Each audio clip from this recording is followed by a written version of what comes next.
7 dan 8. Baiklah, pertama-tama marilah kita mengucapkan puji dan syukur kepada Nabi kita, itu Nabi Muhammad SAW mengatakan Wassalamualaikum Sayyidina Muhammad wa ala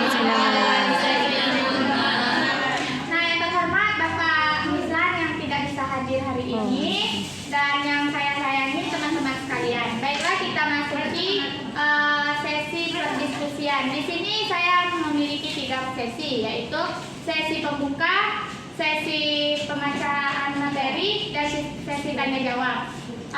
Baiklah, kita masuki sesi pertama, yaitu pembuka. Sebelum presentasi kita buka dengan ucapan Baiklah, kita masuki sesi kedua, yaitu penyampaian materi. Nah, di dalam penyampaian materi ini saya harap audiens atau rekan-rekan diam dan tertib. Oke, ya. Kepada pemateri kepada kelompok pertama, yaitu Ana Sofia, saya persilakan. Kalian Baiklah, judul kita pada pagi hari ini yang konsep pengembangan dan penggunaan media pembelajaran bahasa Indonesia. Pengembangan bahan ajar.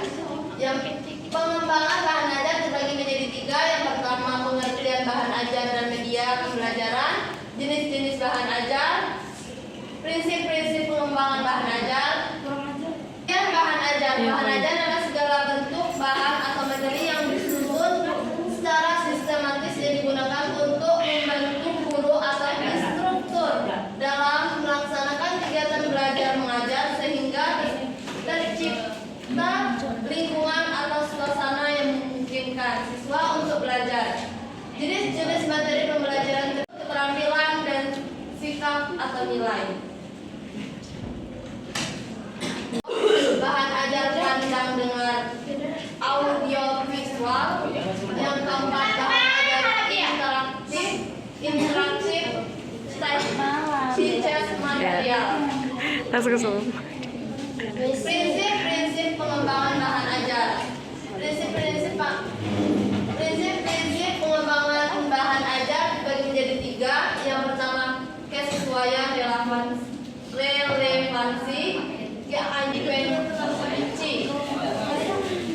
pengertian media bahan ajar menurut Bridge-nya itu nomor 77. Media pembelajaran adalah sarana untuk menyampaikan isi atau materi pembelajaran seperti buku, film, video, dan sebagainya. Kemudian menurut National Education Association 1969 mengungkapkan bahwa media pembelajaran adalah sarana komunikasi dalam membentuk cetak maupun pandang dengar. Media pembelajaran secara umum adalah alat bantu proses belajar mengajar. Segala sesuatu yang dapat dipergunakan perasaan, perhatian, dan kemampuan atau keterampilan pembelajaran sehingga dapat mendorong terjadinya proses belajar. Media sebagai alat bantu. Media mempunyai peranan sangat penting dalam proses pembelajaran. Segala sesuatu yang dapat membantu dan memudahkan proses pembelajaran dapat disebut sebagai media.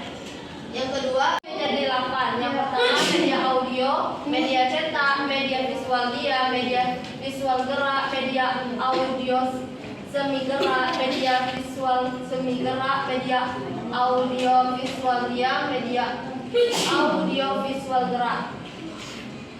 Kesimpulan, media pembelajaran bahasa Indonesia adalah suatu yang digunakan untuk menyalurkan pesan dan dilanjutkan oleh kelompok 8. Yang lain kalau harga yang di depan ya. pesawat tidak sampah. Salah satu pembelajaran yang wajib dilaksanakan pada pendidikan di Indonesia. Nah, bahasa Indonesia ini memiliki 4 keterampilan bahasa yang harus dimiliki siswa, yaitu keterampilan dengar, berbicara, membaca, dan menulis. Itu menurut Dauman 2012.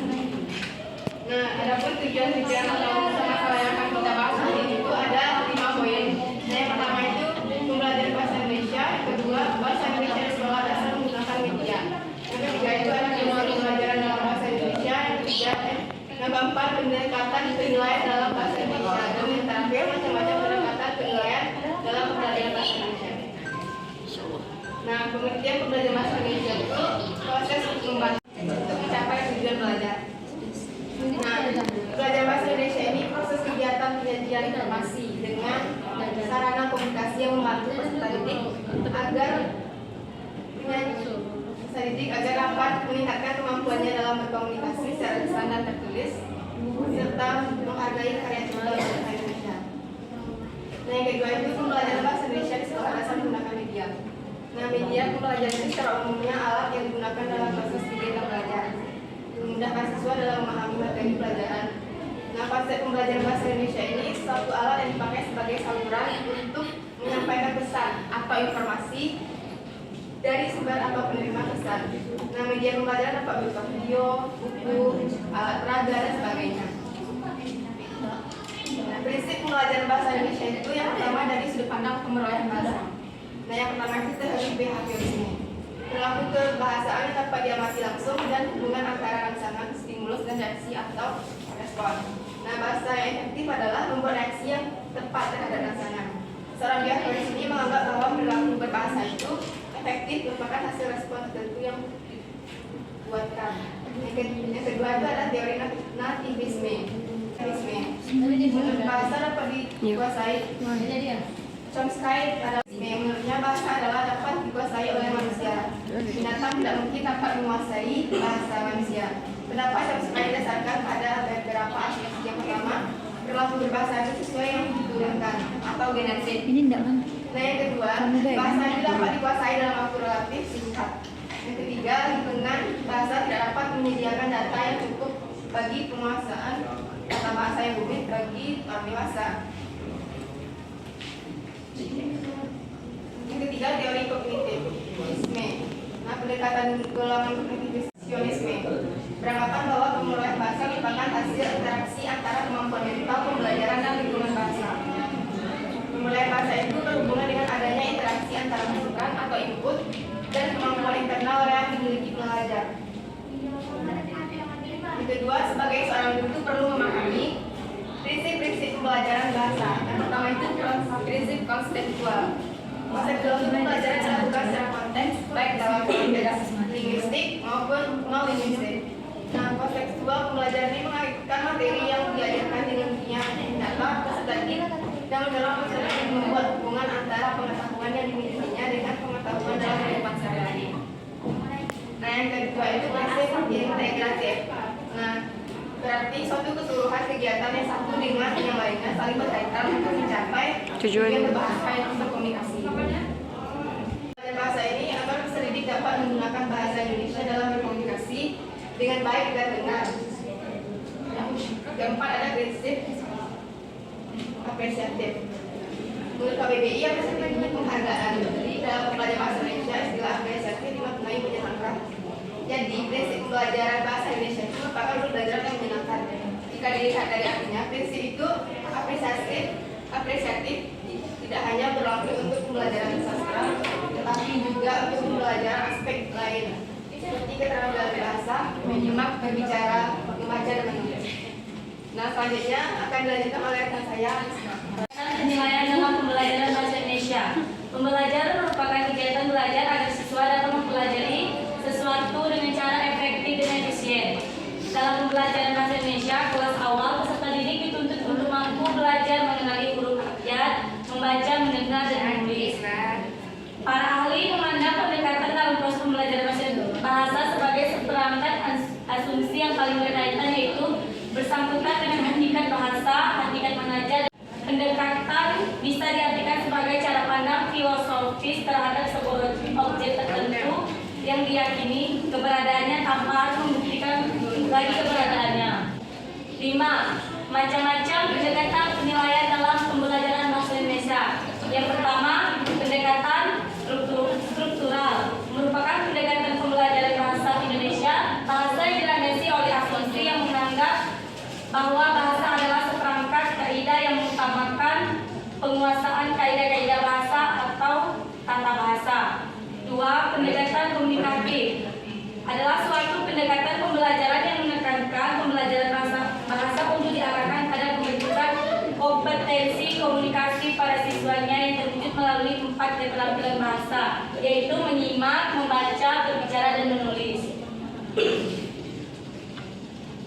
subjek sebagai berikut. Yang pertama, hanya aktivitas-aktivitas yang menunjukkan komunikasi yang sebenarnya yang mendorong untuk siswa belajar. Yang kedua, aktivitas berbahasa yang bertujuan untuk mengerjakan tugas yang bermakna mendorong pelajar untuk belajar. Yang ketiga, materi dari silabus komunikatif dipersiapkan sesudah diadakan suatu analisis mengenai kebutuhan berbahasa.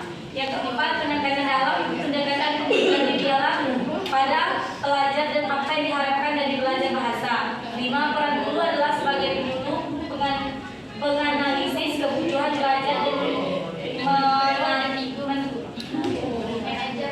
manajer kelompok. 6. Penerapan materi instruksional dalam pendekatan komunikatif adalah untuk menunjang komunikasi belajar secara. Pertama, mengamati, menggolongkan, menafsirkan, mengkomunikasikan tematik integratif atau terpadu. 5. Pendekatan pengalaman berbahasa. Nah, dari yang kami jelaskan di atas tadi, kesimpulannya, pembelajaran bahasa Indonesia adalah suatu proses kegiatan penyajian informasi dengan sarana komunikasi yang membantu peserta didik agar dapat meningkatkan kemampuannya dalam berkomunikasi secara lisan dan tertulis, serta menghargai karya cipta bangsa Indonesia. Media pembelajaran secara umum merupakan alat yang digunakan dalam proses kegiatan belajar mengajar untuk memudahkan siswa dalam memahami materi pembelajaran.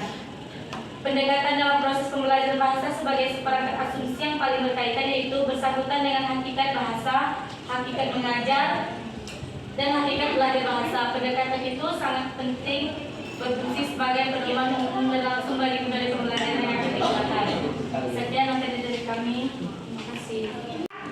Saya persilakan bertanya masing-masing 3 pertanyaan untuk Masing-masing aja. jangan dipotong ya, jangan dipotong ya. Masing-masing 3 pertanyaan untuk Siap kelompok. kelompok.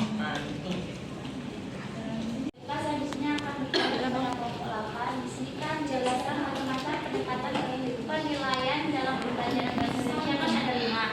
Yang menurut kalian pendekatan mana yang paling efektif? Izin bertanya kepada kelompok 7 mengenai tadi ada pengertian media pembelajaran bisa meningkatkan dengan perasaan. Ada tadi penjelasan aku dengar. Iya.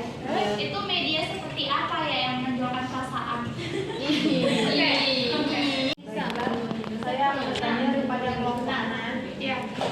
Pertanyaannya, seperti apa penerapan yang baik media pembelajaran, media audio visual dia?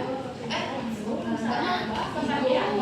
apa penerapan yang baik media pembelajaran, media audio visual dia? Seperti apa? Cara penerapan media visual. Kamu dan media visual Yang baik, media pembelajaran, visual? media audio visual diam. audio visual ya. Nah, dalam proses pembelajaran di kelas. Cara penerapannya itu Pembelajaran di kelas. Definisikan konsep pengembangan media pembelajaran dalam konteks bahasa Indonesia. Penerapan media dalam konteks bahasa Indonesia. Dari Nada. Ya, Yang lain Hadiah. dari kan ada ditanyakan dari 5 pendekatan mana yang lebih efektif. Nah, pendekatan yang paling efektif itu tergantung pada konteksnya. Nah, tergantung dari Pembelajaran. Nela dipanggil. Nah, kita ketika kita menuju ke bagian masing-masing. Nah, itu lagi tergantung dari konteksnya. Dan tergantung dari tujuan pembelajaran itu apa, materi pembelajaran itu apa. Itu pendekatan proses. Nah, pendekatan proses itu kan kita harus mengamati. Kayak mengamati atau mengamati. Nah, mengamati itu kan kita tuh kayak misalnya baca, kamu menyimak. Jadi, Berarti tuh pembelajaran tuh pendekatannya sebenarnya efektif sesuai dengan pembelajarannya lah yang diajarin. Iya, pembelajarannya apa? Kalau misalnya disebut kayak yang paling efektif, misalnya kami itu pendekatan tematik, tapi kalau udah sesuai dengan pembelajaran yang kami itu kan tidak efektif juga pembelajaran itu sesuai dengan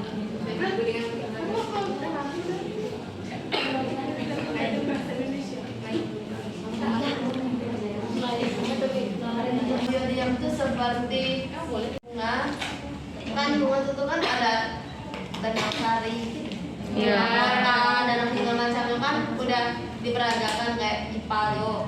Jadi seorang guru tuh yang lebih banyak berbicara, sedangkan bunga itu cuma alat bantu.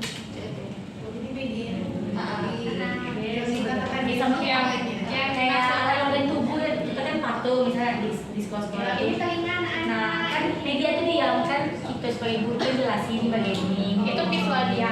Visual dia audio. Kalau geraknya mana? Gerak. Kabur. Dia bergerak. Kalau digerak. Kepompong juga bisa.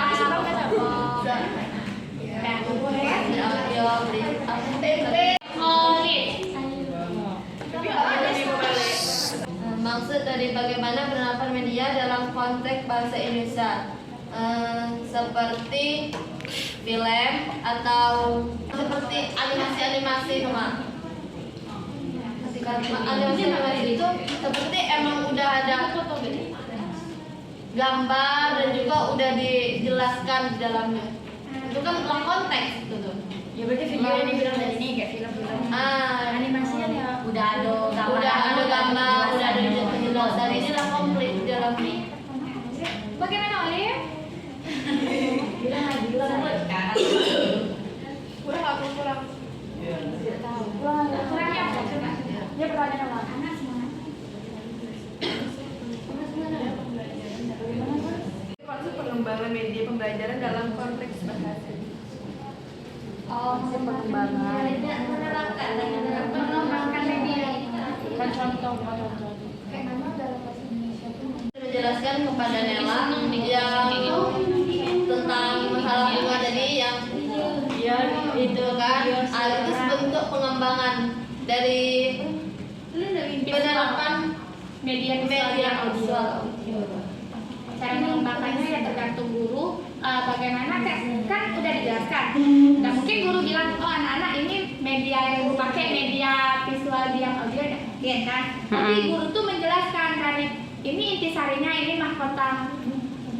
Mahkota, iya. Itu cara mengembangkan medianya. Murid itu tahu itu benda mati, tapi guru aku memakai benda mati untuk contoh gitu medianya.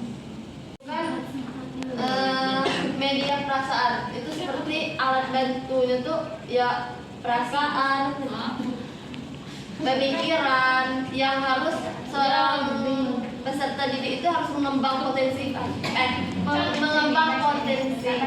Contohnya seperti apa ibu?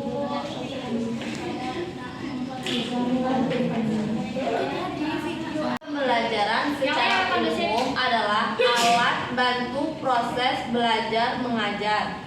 Segala sesuatu yang dapat dipergunakan untuk merangsangan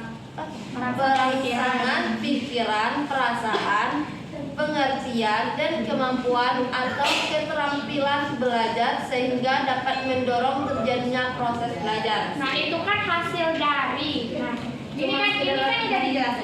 Media pembelajaran itu secara umum adalah alat bantu proses mengajar. Segala sesuatu yang dapat dipergunakan untuk mengasah pemikiran, perasaan, perhatian, dan kemampuan. Oke, perasaan, misal ini dompet. Kalian memperhatikan dompet nggak? Ini media. Kalian memperhatikan dompet. Kalian mikir apa dompet itu? Pasti kalian mikir kan? Perasaan kalian? Perasaan kalian apa? Nengok dompet nih. Kenapa sih saya ingat tuh? Perasaannya tuh penasaran kan? Nah, setiap media yang diterapkan oleh guru, yang dipakai oleh guru, pasti murid itu merasa, oh kok guru ini bisa, kok guru ini pakai media ini, kok itu kan itu penasarannya. Dan lagi ada perasaan senangnya pakai media bunga tadi. Wah iya ya cantik bunga tuh, senang kan nengok bunga kayak gitu kan. Dan lagi media apa tadi, patung. Wah iya itu lebih rasa senang, penasaran, rasa apa itu maksudnya tuh lebih ke mengasah pemikiran seseorang, terus perasaannya, terus apa lagi tadi, perhatiannya. Kalau ada media pasti perhatian kalian Tertarik pada dia itu ya. Oke, jadi tidak ada media yang spesifik mengatakan oh ini untuk media merangsang perasaan kalian gitu ya. Dari semua media itu bisa membuat kalian merasakan sesuatu. Baiklah, apakah saudari Elsa? Terima kasih, udah paham. Yaitu pendekatan penilaian dalam pembelajaran bahasa Indonesia. Nah, pendekatan penilaian itu gimana? Pendekatan Ronyo. Iya, dalam pendekatan penilaian ada peserta. Gimana bocahnya? Berbeda lah. Peserta didik selama proses pembelajaran berlangsung. Nah, pendekatannya itu ya seperti kita itu penjelasan pendekatan penilaiannya. Nah, contoh-contoh pendekatan itu ialah pendekatan struktural, pendekatan komunikatif, pendekatan proses, pendekatan tematik integratif, pendekatan pengalaman berbahasa.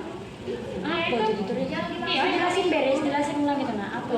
Nah, pendekatan struktural tuh kayak pembelajaran bahasa yang dilandasi oleh asumsi yang menganggap bahwa bahasa adalah seperangkat kaidah yang mengutamakan Happy dengan baik itu. Kamu nanya ke happy-nya ya. Kau bacakan PPT pendekatan penilaian dalam pembelajaran bahasa Indonesia. Karena aku bertanya. Iya, kau bacakan PPT-nya kan? Kau baca ada PPT-nya?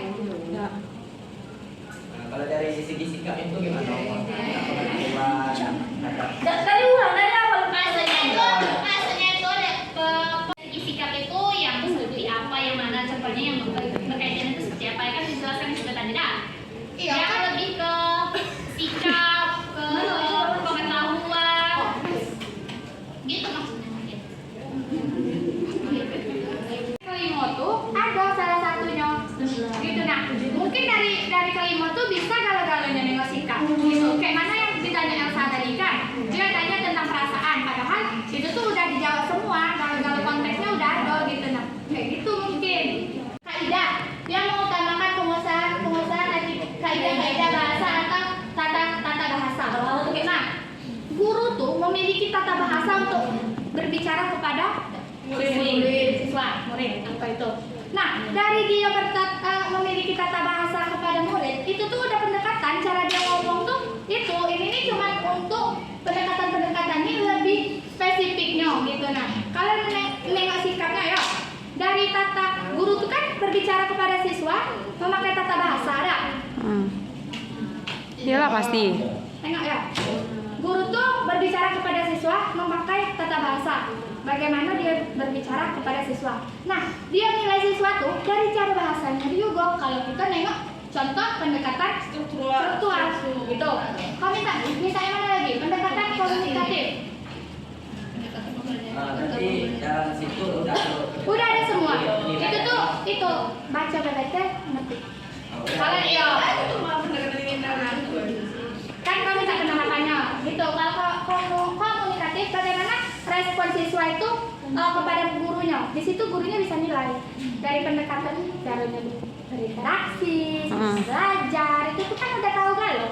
Dari pendekatan itu guru udah bisa nilai. Oh, murid ini begini, murid ini begini gitu. Materi kelompok 7 dan 8. Di sini jika ada salah bicara saya mohon maaf kepada teman-teman. Saya akhiri. Wabillahi taufiq wal hidayah. Wassalamualaikum warahmatullahi wabarakatuh. Waalaikumsalam.